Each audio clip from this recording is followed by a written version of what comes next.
You know, we get these trees that have been topped in the past, and this one was topped probably 4 or 5 years ago. Both of them were. All the eucalyptus trees on this property were topped severely, and you can see where Jorge is up in the tree.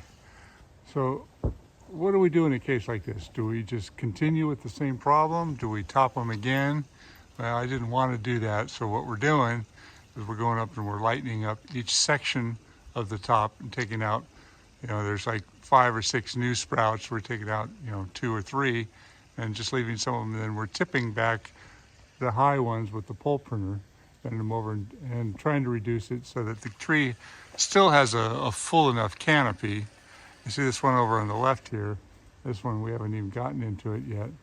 But, we got to take off some of this low stuff that's shooting out towards the property. These are long, long, straight shoots up here. And these areas become,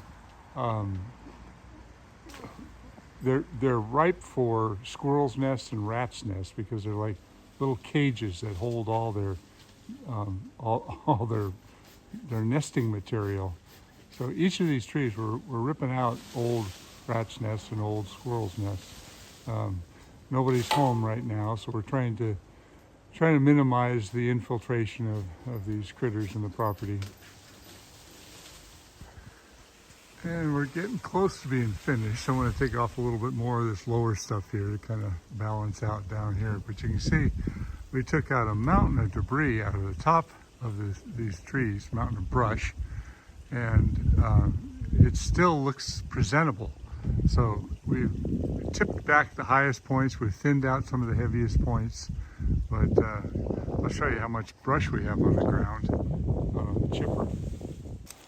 One of the techniques that we use is just a simple loop of rope, and it's got a loop on one end so you can thread it through. You lay it on the ground first, and you just keep piling this stuff up.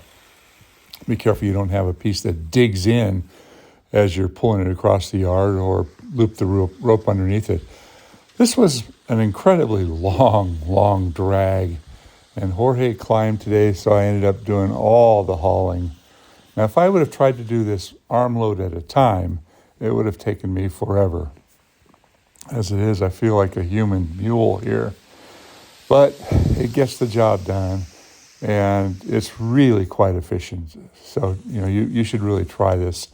When you get to the end, it's just a quick undo. You note that I put a half hitch over it to keep it from undoing. Put your foot on it, pull the loop as tight as you can. Yeah, I'm tired. It's a long haul there.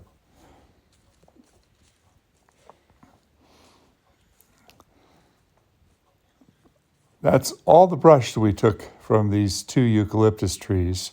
And here we are getting close to being done.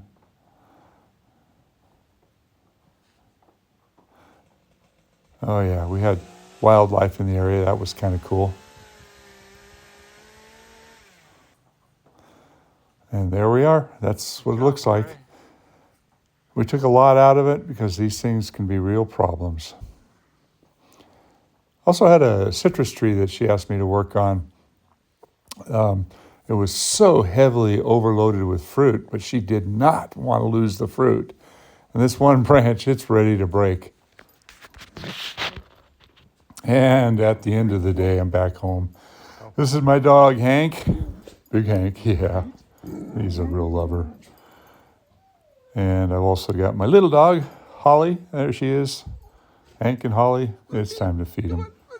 All right. Hey, thanks so much for taking the time to watch this brief presentation. And I hope you continue to learn about trees and tree care.